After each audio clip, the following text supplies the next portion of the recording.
मैं professor UK Jha, विभागाध्यक्ष राजनीतिक विज्ञान विभाग, डीपीबीएस पीजी कॉलेज अनूशहर, आज आप सबको भारतीय संविधान के एक प्रमुख विषय मौलिक कर्तव्यों के बारे में बताऊंगा। मेरे विद्यार्थियों, आप सभी जानते हैं कि अधिकार की बात तो हम सभी करते हैं, लेकिन जब कर्तव्यों की बारी आती है तो हम पीछे हट जाते हैं। वैसे भी हम लोग राजनीतिक विज्ञान के सिद्धांत में पढ़ाते हैं कि अधिकार और कर्तव्य एक ही सिक्के के दो पहलू हैं, लेकिन ये ज़्यादातर सैद्धांतिक स्थिति है। व्यवहार में ऐसा बहुत कम देखा जा रहा है। जब हमारा देश आज़ाद हुआ और नया संविधान लागू हुआ तो संविधान निर्माताओं ने ये मान लिया था कि आम नागरिक अपने कर्तव्यों का पालन करेंगे, लेकिन व्यवहार में ऐसा नहीं हुआ। हमारा जो संविधान था, इसलिए मूल संविधान में मौलिक कर्तव्यों का, फंडामेंटल ड्यूटीज़ का कोई प्रावधान नहीं था। लेकिन आप सभी जानते हैं कि आपातकाल में जब जेपी मूवमेंट चला, आंदोलन चला, तो उस समय कई उपद्रवियों ने सरकारी संपत्ति को भारी नुकसान पहुंचाया। सरकारी कार्यालयों में, सरकारी बसों में आग लगाना या राष्ट्रध्वज का अपमान करना। तो ये माना गया कि भाई देखिए, आप पार्टी का तो विरोध कर सकते हैं, शांतिपूर्ण विरोध कर सकते हैं, उसका अधिकार है, लेकिन इस तरह से राष्ट्र के प्रतीक चिन्हों का अपमान करना, ये माना गया कि ये ठीक नहीं है। और श्रीमती इंदिरा गांधी जो उस समय प्रधानमंत्री थी, उन्होंने सरदार स्वर्ण सिंह की अध्यक्षता में एक कमेटी नियुक्त की और उस कमेटी के सिफारिश के आधार पर संविधान में जो चैप्टर 4A है, उसमें 51A करके एक प्रावधान जोड़ा गया और उसमें मौलिक कर्तव्यों का उल्लेख किया गया। आप ये देखें कि इसमें सबसे पहले जो कहा गया है कि abide by the constitution, respect the national flag and anthem, यानी ये हर नागरिक का कर्तव्य है कि जो संविधान उसे इतने सारे अधिकार देता है, वो उसके प्रति कर्तव्य सम्मान की भावना से कार्य करे। जो लोग अक्सर देखा गया कि कई बार संविधान की प्रतियां जलाते थे, उसका अपमान करते थे, तो ये माना गया कि ये नागरिक का कर्तव्य है कि वो संविधान का सम्मान करे और साथ ही साथ जो राष्ट्र के प्रतीक चिन्ह है, राष्ट्रध्वज है, राष्ट्रगान है, उसका भी सम्मान करें। और इसके लिए तो अब कानून भी बन चुका है कि अगर कोई व्यक्ति उल्लंघन करता है तो वो दंड का भी भागी हो सकता है।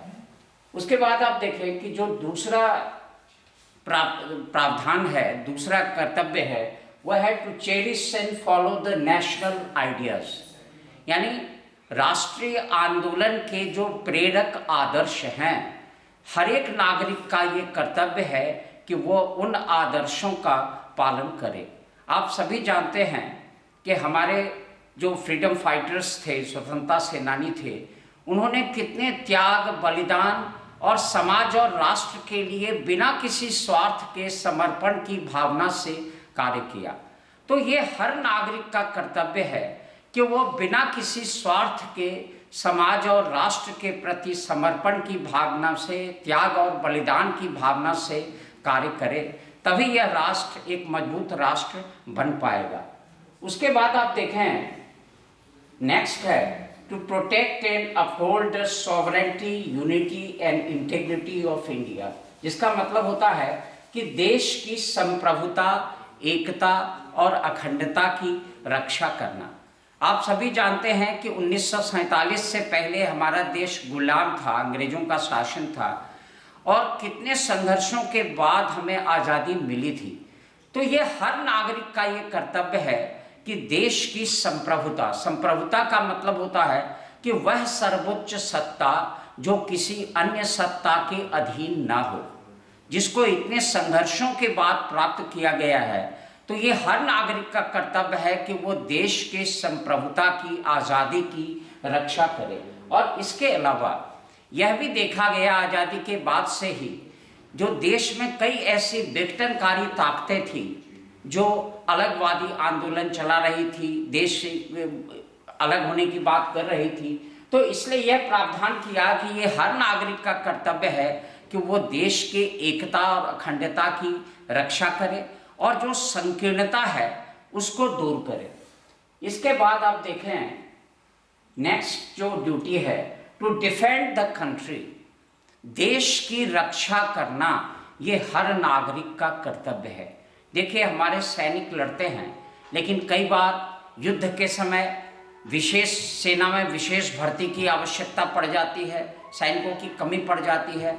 तो अगर राष्ट्र के द्वारा आह्वान किया जाता है तो ये हर नागरिक का ये कर्तव्य है कि वो राष्ट्र की सेवा करने के लिए, रक्षा करने के लिए हमेशा तैयार रहे। उसके बाद आप देखें to promote harmony and spirit of brotherhood. आप सभी जानते हैं कि हमारा देश विविधता से भरा हुआ है। कहा जाता है कि यूनिटी इन डाइवर्सिटी, और यही विविधता हमारी ताकत है।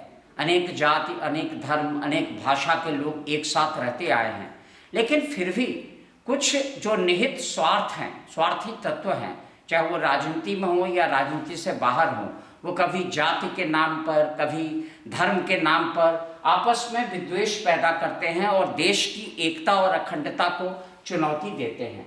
तो ये हर नागरिक का ये कर्तव्य है कि वो भ्रातृत्व की भावना, चाहे वो किसी भी धर्म का पालन करने वाला हो, किसी भी जाति का हो, किसी भी क्षेत्र का हो, किसी भी भाषा का प्रयोग करता हो, सबको एक दूसरे से मिलजुल करके अपने राष्ट्र को मजबूत करने के लिए समर्पित रहना चाहिए।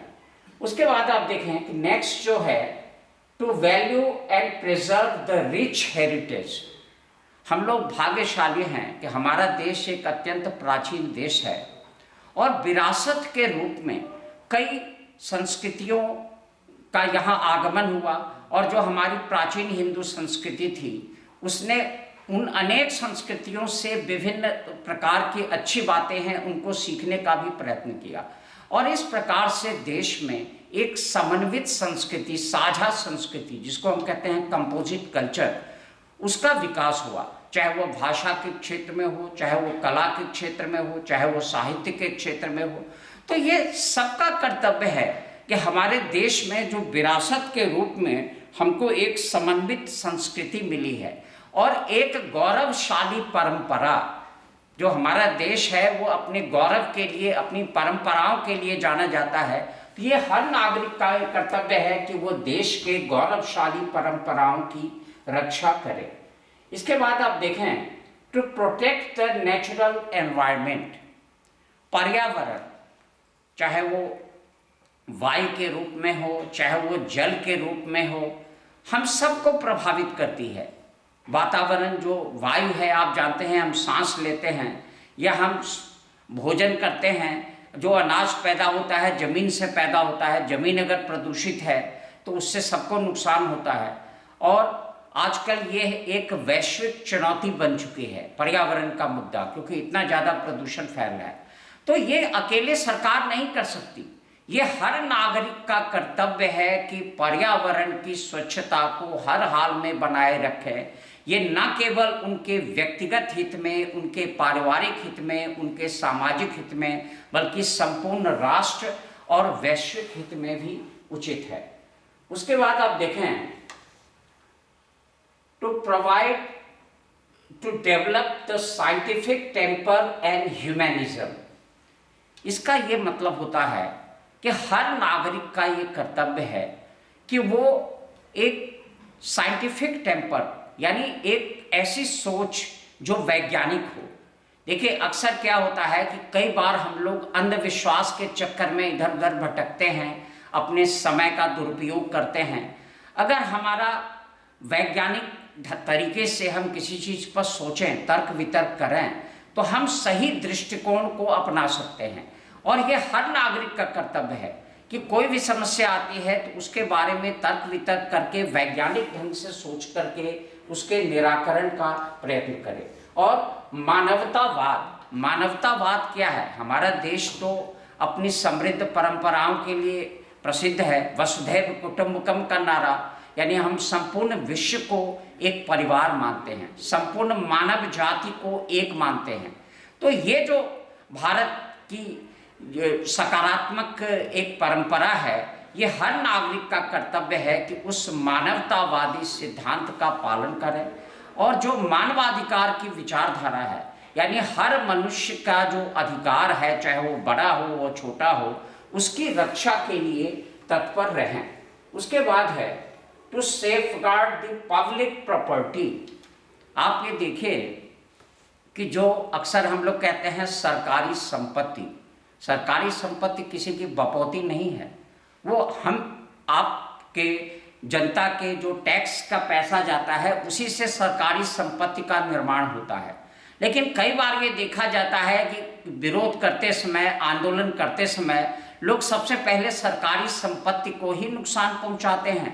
सरकारी बसों में आग लगाएंगे, सरकारी कार्यालय में आग लगाएंगे, तो ये उचित नहीं है। और इसीलिए ये कहा गया है कि ये हर नागरिक का ये कर्तव्य है कि वो सरकारी संपत्ति की रक्षा करे। उसके बाद है टू स्ट्राइव टुवर्ड्स एक्सेलेंस।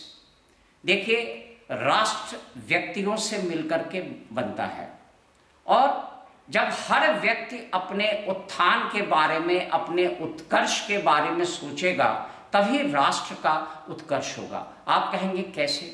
मान लीजिए आपको सरकार ने सुविधा दी है कि आप शिक्षा प्राप्त कीजिए, आप ये सुविधाएं प्राप्त कीजिए, और अगर आप कुछ नहीं करते हैं, सोचते हैं कि फ्री में हमें कोई सपोर्ट मिल जाए सरकार से, तो ये उचित नहीं है। जब हर नागरिक प्रयत्न करेगा तो देश विकास के पथ पर अग्रसित होगा। और निश्चित रूप से जो आजकल ये चर्चा चल रही है विकसित भारत की, वर्ष 2047 तक किस तरह भारत को एक विकसित देश बनाया जाए, तो इस मुहिम में हमको इस कर्तव्य के पालन से बड़े पैमाने पर मदद मिल सकती है। और निश्चित रूप से इससे हम खुद अपना लाभ भी करेंगे। भाई, आप निरंतर प्रयत्न करेंगे अपने उत्कर्ष के लिए तो आप जीवन में आगे बढ़ेंगे, आपकी आय बढ़ेगी, आपका परिवार खुशहाल होगा, फिर हर आदमी करेगा तो उससे पूरा आपका समाज खुशहाल होगा और राष्ट्र खुशहाल होगा। तो इस तरह से ये हर नागरिक का ये कर्तव्य है कि वो जीवन में उत्कर्ष को प्राप्त करने के लिए, अपनी प्रतिभा को उच्चतम स्तर तक ले जाने के लिए निरंतर प्रयत्न करें। और लास्ट जो है ये बाद में ऐड किया गया था। आप सभी जानते हैं कि 86th अमेंडमेंट, संविधान संशोधन विधेयक के द्वारा शिक्षा के अधिकार को मौलिक अधिकारों के चैप्टर में जोड़ा गया और ये कहा गया, आर्टिकल अनुच्छेद 21 में इसको जोड़ा गया था 2002 में, और ये कहा गया कि राज्य 6 से 14 वर्ष तक की आयु के प्रत्येक बच्चे को निःशुल्क और अनिवार्य शिक्षा प्रदान करेगा। लेकिन ये तभी संभव है जबकि हर अभिभावक अपने कर्तव्य को समझें। और ये जो सरकार के द्वारा सुविधाएं दी जाती है, आजकल प्राइवेट स्कूल्स में भी जो है आप देखें कि गरीब बच्चों के लिए सरकार को सीट रिजर्व करती है, तो आप तभी कर सकते हैं जबकि अभिभावक जागरूक होंगे, वो अपने बच्चों को स्कूल भेजने को तैयार होंगे। बहुत से अभिभावकों को ये देखा जाता है कि स्कूल भेजना ही नहीं चाहते हैं, सोचते हैं कि छोटा मोटा काम करके कुछ अर्निंग कर ले, लेकिन ये नहीं सोचते हैं कि अपने ही बच्चे का भविष्य बर्बाद कर रहे हैं। तो ये प्रावधान जो है 11वां कर्तव्य जो है इसको 2002 में जोड़ा गया था ताकि शिक्षा के अधिकार को वास्तव में हर जो बच्चा है 6 से 14 वर्ष तक का, वो कम से कम न्यूनतम शिक्षा को अवश्य प्राप्त करे। अब आप सोच रहे होंगे कि मौलिक कर्तव्य का महत्व क्या है। अक्सर ये सवाल उठता है, कई लोगों ने उठाया है, ये साहब ये जब कोर्ट के द्वारा इन्फोर्सेबल नहीं है, यानी आप किसी को बाध्य नहीं कर सकते किसी कर्तव्य का पालन करने के लिए, तो इसका महत्व क्या है। और ये मुद्दा कई बार कोर्ट के सामने भी जा चुका है। तो इसमें ये माना जाता है कि जो व्यक्ति अधिकारों का दावा कर रहा है उसको ये देखा जाएगा कि उसने अपने कर्तव्यों का पालन किया है या नहीं। इसका ये मतलब हुआ कि आपने किसी कानून का उल्लंघन किया, आप कोर्ट में जाते हैं कि साहब सरकार ने आपको गिरफ्तार किया या आप पर कोई कार्रवाई की और आप कोर्ट में जाते हैं कि साहब हमारे फंडामेंटल राइट्स का उल्लंघन है, तो कोर्ट ये देखेगी कि जो व्यक्ति ये दावा कर रहा है क्या उसने अपने मौलिक कर्तव्यों का पालन किया है। तो निश्चित रूप से इसका महत्व है। और हम सभी एक सभ्य देश के नागरिक हैं। एक जिम्मेदार नागरिक का इसलिए मैं समझता हूँ कि ये कर्तव्य है कि वो संविधान में उल्लिखित सभी मौलिक अधिकारों का पालन करे। That's all.